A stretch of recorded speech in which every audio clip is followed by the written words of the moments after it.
Oh man, Marvel fans, we've got to talk about the Hawkeye show. There's drama out there about Hawkeye episode 4, and I want to get into that. But there's also a new, very cool theory about whose watch it is in the Hawkeye show and how Kingpin is pulling all of the string. Let's get into it all.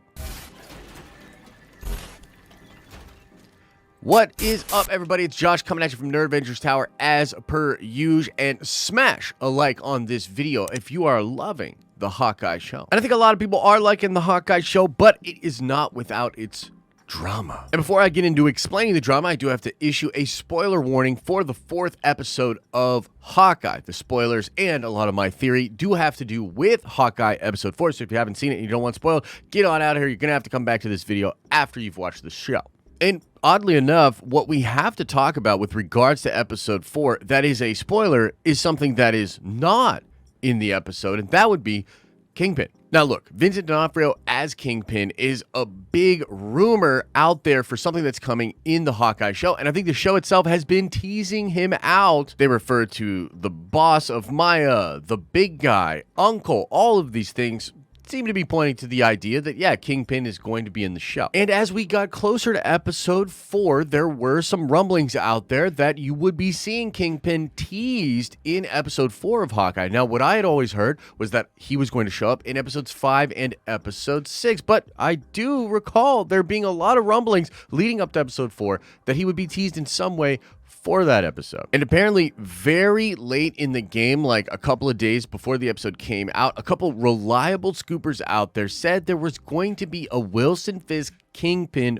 post-credit scene for this particular episode of Hawkeye. And obviously that didn't happen, and a lot of people were really disappointed by that. A lot of people being vocal about it out there on the internet. Now, let me just kind of explain to you how this happened for me, because in some weird turn of events, I didn't see the scoops about the post-credit scene. I saw some other people like talking about them, but I didn't really see them. And I was actually kind of surprised at how many people were upset that Kingpin wasn't in the show. And then I look on Twitter today and I see two reliable people. Number one is the Reddit user Hello My Time to Shine, who has been spot on with Marvel leaks lately. That guy claims that there absolutely was a Vincent D'Onofrio Kingpin post-credit scene for episode 4 that apparently got cut. And Daniel RPK did back up that report on Twitter as well. Two very reliable people saying that the post-credit scene was cut. And so although I, for whatever reason, missed those reports and therefore wasn't as disappointed by the lack of Kingpin in episode 4, I can now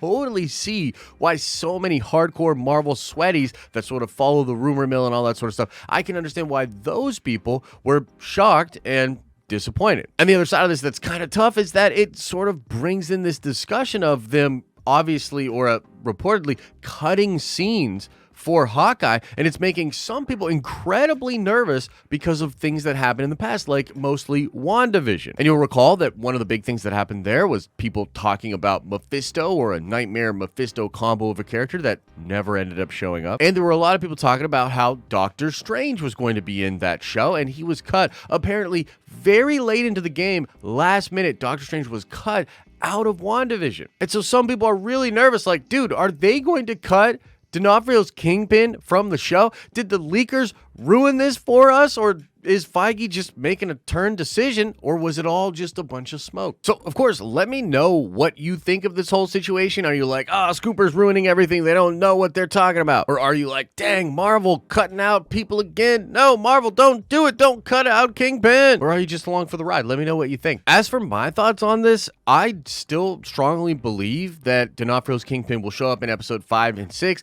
It's kind of what I always thought would happen. Is it weird that they cut a potential post-credit scene? Yes, it is kind of strange. I've heard a couple of different explanations for it. Some people believe maybe it's to let the spoiler or the big reveal of Yelena have more room to breathe on social media, and I could totally see that. Some people think it might just be a pacing thing, that the scene felt really weirdly placed in the show, and then they ultimately just cut it because they didn't think it would be good. Either way, it's obviously not in the show, and I do believe these two scoopers that there was some kind of a scene originally shot and supposed to be in episode 4. It doesn't really affect the episode for me, but having said that, I do have to sort of admit that I felt that episode 4 was the weakest episode in the show so far. I talked a little bit more about this on the live streams. We did a watch party and a breakdown of Hawkeye episode 4 over on the live streaming channel. Go check that out. But the TLDR for me was that the pacing in this episode just feels really weird. I feel like a lot of the character arcs just sort of spin their wheels and don't actually go anywhere. They're just doubling down on things we already knew. And I was a little bit disappointed that Yelena just pops up and then just bails off the roof. It's like she's there and we understand that that's awesome and it has a lot of implications, but she's kind of just gone. Oh, and let me just say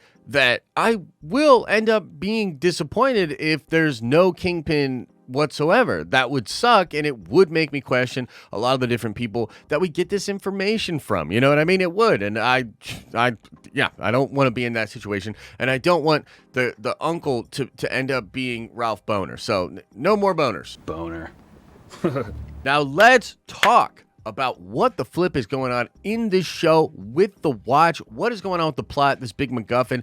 I have a pretty cool theory. Apparently, this theory had sort of already been out there. Some people were bringing it up on the live stream last night, but it is very cool. The theory is that the Watch belongs to Clint's wife, Laura Barton, but she's not actually Laura Barton. That is a sort of made-up name or an alias, and instead, she is actually Bobby Morse, aka Mockingbird from Marvel Comics. And there are a lot of little hints about this. Like I said, it was already a theory out there on the internet, but this episode, Hawkeye episode 4, has a couple of key moments that really spell it out there for you. And when you think about it, it seems like, yeah, this is probably the way they're going to go. The number one reason that this episode sort of teases this out is because after having the information from Bishop Securities and like that info on that LLC, Clint texts his wife to get info on this situation, and he trusts her to provide accurate information.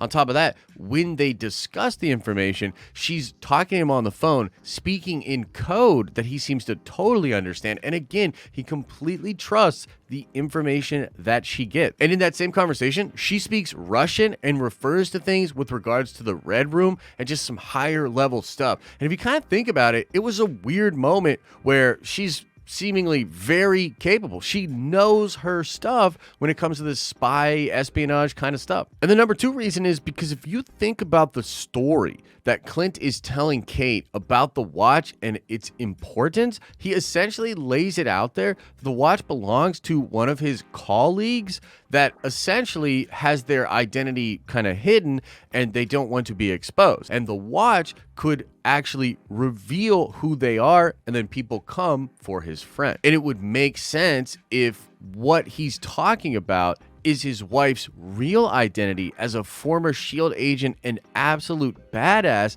in Mockingbird. Or perhaps even a version of the Mockingbird character that would also have the Huntress kind of thing going on, or even maybe the Ronin costume. Like, if Clint's wife has a totally secret life and she went and did a bunch of spy stuff and stuff with Nick Fury, and it's totally possible that she's got some skeletons in her closet, people looking for her, and it kind of makes sense as Mockingbird and Hawkeye have a, relationship in the comic books. It would make sense that those two working together would find each other, fall in love, and perhaps Nick Fury himself was able to help set up the alternate identity for Laura and allow Clint and Laura to have somewhat of a life kind of hidden from the rest of the world. And on its own, that's a great theory, but check this out. This is an article from Fandom Wire, okay? And this was over a year ago, and it says here as an exclusive, Disney Plus's Hawkeye is recasting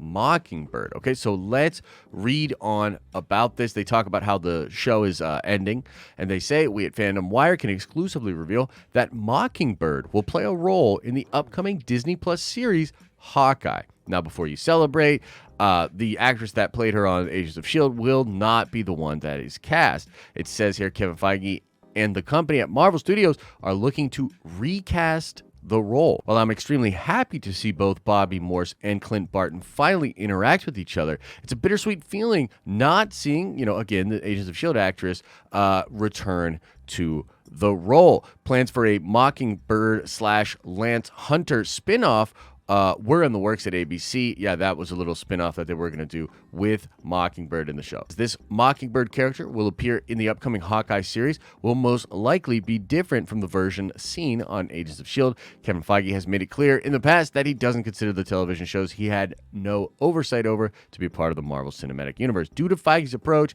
it obviously makes sense that the studio is recasting. For those that don't know, Hawkeye and Mockingbird were the Green Arrow and Black Canary of the Marvel Universe. These longtime lovers were married, but this is comics we're talking about. Eventually, the two were divorced, and they both went their separate ways, with Hawkeye series looking to take some major inspirations from the iconic My Life as a Weapon comic that David Aja and Matt Fraction did. It'll be interesting to see how much of a major role Mockingbird will play, since Clint is already married and has children in the MCU. There's no telling how that will play out. Interestingly, they also reported in this back in the day that Steinfeld will be Kate Bishop, but it was reported back then they couldn't confirm it. So think about it. I mean, they kind of set it up in this very article, right? They're talking about the fact that Clint's already married, but it would make sense because they had a relationship. It'll be interesting to see how that all plays out. Well, ladies and gentlemen, I think we now have a possible viable solution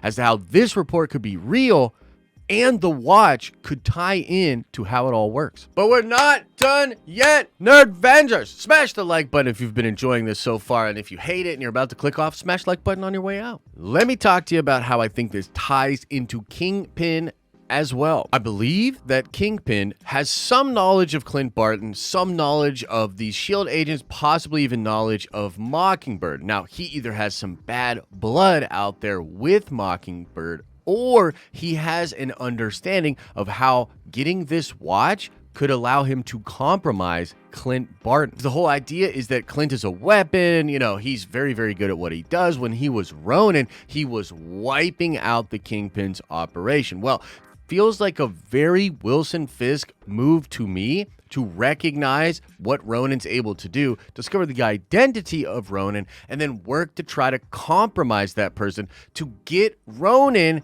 to take out all of Kingpin's competition. And so I think where this could all be heading is a scenario in which Kingpin knew that the watch belonged to Mockingbird. He had the idea that having the watch would allow him to be able to expose Laura Barton, aka Bobby Morse, and allow all these other people to come after her because, again, she has skeletons in her closet. And so Wilson Fisk is using this to compromise Clint Barton to make Hawkeye or Ronin work for him to then go take out all of his competition, other gangsters. It would be sick. It would allow for an awesome conversation between Wilson Fisk and Hawkeye. And because Hawkeye Ronin obviously has history with the tracksuits, this could really make a lot of sense. It would be a retcon to Laura Barton's character, but it also kind of plays, right? It kind of makes sense as to her being Mockingbird, having more info into, you know, the spy world and all these different things. So personally for me, I would love this theory. So there you have it, folks. Some discussion about the drama surrounding episode 4 and my big theory on who the watch belongs to and how they're all going to tie this to Mockingbird and Kingpin and all that exciting stuff. So let me know what you think about all of that. Subscribe to this channel if you want to see more of our content pop up in your recommended feed, and check us out on TikTok and Spotify. We have a new podcast and we're doing multiple TikToks a day about different little fun nerdy things going on. As I always say, I hope you're having an awesome and a nerdy day, and I'll see you in the next video.